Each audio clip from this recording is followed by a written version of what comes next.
Hello, I'm Kaiser and welcome to Moose Reads. Before I get started, I want to say that the opinions that I give here are my own opinions. They are extremely subjective. If I dislike a book, it is not a reflection on the author, and it is not a reflection on people who do like it. Different people have different tastes, and that's okay. Today, I will be reviewing 10 Things That Never Happened by Alexis Hall. This is the first book in the Material World series. It is a queer romance. The description says, Sam Becker loves, likes, his job. Sure, managing a bed and bath retailer isn't exactly glamorous, but it's good work and he gets on well with the band of misfits who keep the store running. He could see himself being content here for the long haul. Too bad, then, that the owner is an infuriating git. Jonathan Forrest should never have hired Sam. It was a sentimental decision, and Jonathan didn't get where he is by following his heart. Determined to set things right, Jonathan orders Sam down to London for a difficult talk, only for a panicking Sam to trip, bump his head, and maybe accidentally imply he doesn't remember anything? Faking amnesia seemed like a good idea when Sam was afraid he was getting sacked, but now he has to deal with the reality of Jonathan's guilt, as well as the unsettling fact that his surly boss might have a softer side to him. There's an unexpected freedom in getting a second shot at a first impression, but as Sam and Jonathan grow closer, can Sam really bring himself to tell the truth, or will their future be built entirely on one impulsive lie? 4 stars. This, I think, is going to be a review mostly relegated to the spoiler section, as there's not a whole lot to talk about without details. I liked this book. Honestly, I liked it a lot. It was a lot more subtle overall than I was really expecting. Based on the premise, I expected to be laughing a lot, like I did with the first Alexis Hall book I read, Boyfriend Material. But the humor in this was pretty understated, and I only really laughed out loud at 1 or 2 parts. The strange thing, though, is that despite really liking it, this book also left me with a feeling of deep dissatisfaction. I wish I could tell you what it was exactly that I found lacking, but I'm not entirely sure. Maybe it is just that I thought it would be funnier than it was. Though, to some degree, I think it's because the ending came on quite quickly and we really don't spend much time at all with our couple being all that coupley. All the same, the plot was good so long as you can suspend your disbelief enough for the premise to work, and the characters were all rather likable. It's also worth noting that this is a Christmas novel, even though it doesn't tell you. This all starts around 2 to 3 weeks before Christmas, and involves a decent amount of holiday shenanigans. So for anyone who does seasonal reading, that's something to keep in mind. I think that's it for no spoilers. If you don't want spoilers, now is the time to pause or close the video. For everyone else, let's talk details. Sam is objectively bad at his job, so it was kind of funny that Jonathan was willing to give him a second chance to prove himself, and only got fed up with him when he actually did something right. I'm willing to suspend my disbelief quite a bit, but I didn't feel like Hall did enough work for the setup. Jonathan asks one fairly standard question, which prompts Sam to ask, "Who are you and what have you done with Jonathan Forrest?" but only gets out that first bit, prompting the amnesia lie. But I didn't feel that what Jonathan asked warranted that kind of reaction from Sam.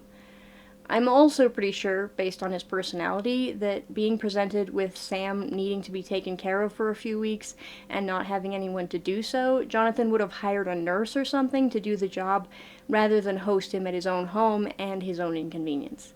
As he says, he works hard so he can pay people to do things for him. There's a plot point somewhere in the middle of this book where Jonathan's family buys a tree that is entirely too large for the house. They eventually decide to cut it in half, and for reasons I cannot fathom, decide to put the bottom half in the house. They all agree it looks like shit, but somehow the obvious solution of trimming a few branches and using the top half was less readily apparent to the characters. Instead, they cut a little more off the top and place all the pieces in a line so that it looks like the tree goes through the whole house.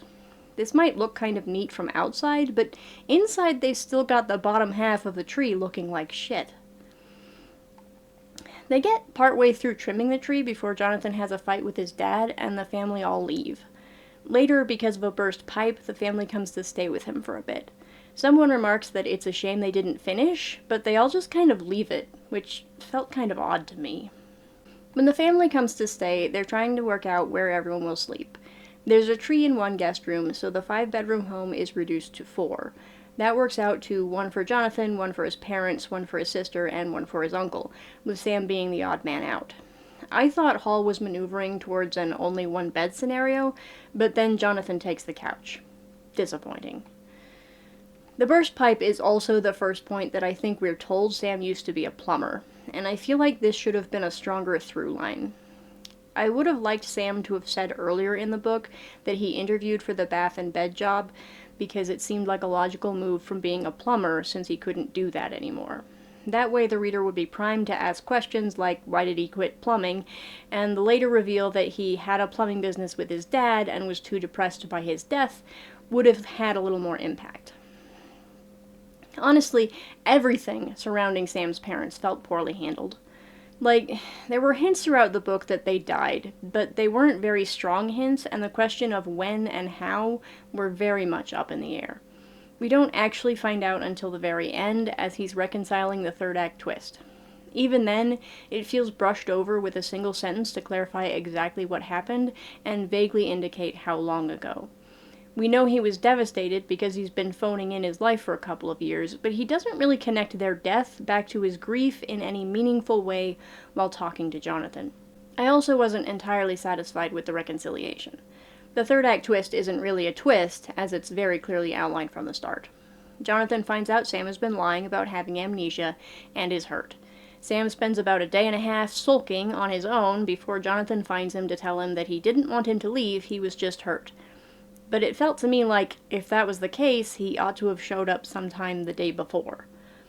Like I said earlier, one of the things I think factors into the odd sense of dissatisfaction this book left me with is that we don't get much time with the pair being much of a couple. They're together for basically one night before the inevitable fallout, and then they get one scene of reconciliation, and then it's a year later and they spend a brief scene together. I'm not expecting chapters and chapters of the pair being together necessarily, but I would have liked more than 24 hours altogether. Again, to be clear, I did like this book. Most of those complaints are fairly small nitpicks, and I had a good time reading it. I would happily read it again. I just wish the ending had had a little more room to breathe. That's all I have to say about 10 Things That Never Happened. If you liked this video, I hope you'll watch more in the future. Thanks for watching this one. Bye!